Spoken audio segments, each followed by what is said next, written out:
ರಾಷ್ಟ್ರಧ್ವನಿ ನ್ಯೂಸ್ಗೆ ಸ್ವಾಗತ.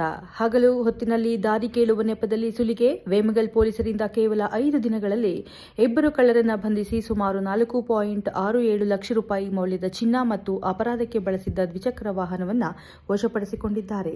ದಿನಾಂಕ 31/5/2026 ಮಧ್ಯಾಹ್ನ ದೊಡ್ಡವಲ್ಲಭಿ ಗ್ರಾಮದ ಸಮೀಪ ಚೌಡ್ದಿನಹಳ್ಳಿ ರಸ್ತೆಯಲ್ಲಿ ಮಂಚಂಡಳ್ಳಿ ವಾಸಿ ಸ್ವಾತಿರವರು ತಮ್ಮ 2 ಮಕ್ಕಳೊಂದಿಗೆ ದ್ವಿಚಕ್ರ ವಾಹನದಲ್ಲಿ ಪ್ರಯಾಣಿಸುತ್ತಿದ್ದಾಗ ಅಪರಿಚಿತ ಆಸಾಮಿಗಳು ವಿಳಾಸ ಕೇಳುವ ನೆಪದಲ್ಲಿ ಅವರ ಬಳಿ ಬಂದು ಕುತ್ತಿಗೆಯಲ್ಲಿದ್ದ ಚಿನ್ನದ ತಾಳಿ ಬಟ್ಟು, ಲಕ್ಷ್ಮೀ ಕಾಸು ಹೊಂದಿದ್ದ ಚಿನ್ನದ ಚೈನ್ ಅನ್ನು ಕಸಿದುಕೊಂಡು ದ್ವಿಚಕ್ರ ವಾಹನದಲ್ಲಿ ಪರಾರಿಯಾಗಿದ್ದರು. ಈ ಪ್ರಕರಣವನ್ನು ವೇಮಗಲ್ ಪೊಲೀಸ್ ಠಾಣೆ ಅಪರಾಧ ಸಂಖ್ಯೆ 102/2026 ಕಲಂ 309/4 BNS 2023 ರೀತಿಯ ದಾಖಲಿಸಿಕೊಂಡಿರುತ್ತಾರೆ.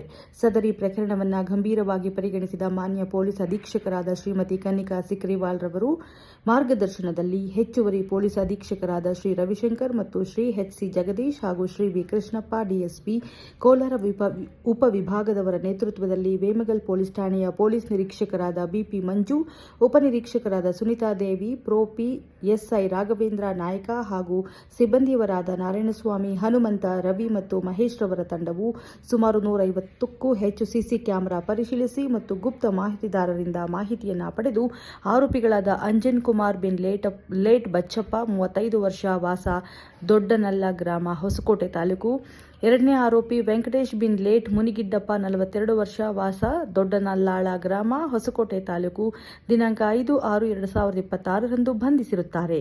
ಇವರು ಕಳೆದ ಡಿಸೆಂಬರ್ನಲ್ಲಿ ವೇಮಗಲ್ನ ಕಲ್ವ ಗ್ರಾಮದ ಸಮೀಪ ಪಾರ್ವತಮ್ಮ ಎಂಬುವರ ಬಳಿ ಸಹ ಚಿನ್ನದ ಮಾಂಗಲ್ಯ ಚೈನ್ ಅನ್ನು ಸುಲಿಗೆ ಮಾಡಿರುವುದು ತನಿಖೆಯಲ್ಲಿ ಬೆಳಕಿಗೆ ಬಂದಿದೆ.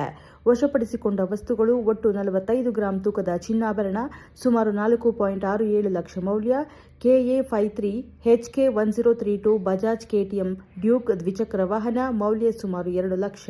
ವೇಮಗಲ್ ಪೊಲೀಸ್ ಠಾಣೆಯ ಅಧಿಕಾರಿಗಳು ಮತ್ತು ಸಿಬ್ಬಂದಿಯವರ ಕಾರ್ಯವನ್ನು ಮಾನ್ಯ ಕೋಲಾರ ಜಿಲ್ಲಾ ಪೊಲೀಸ್ ವರಿಷ್ಠಾಧಿಕಾರಿಗಳಾದ ಶ್ರೀಮತಿ ಕನ್ನಿಕಾ ಸಿಕ್ರಿವಾಲ್ IPS ರವರು ಶ್ಲಾಘಿಸಿದ್ದಾರೆ. ಕ್ಷಣ ಮಾಹಿತಿಗಾಗಿ ವೀಕ್ಷಿಸಿ ರಾಷ್ಟ್ರ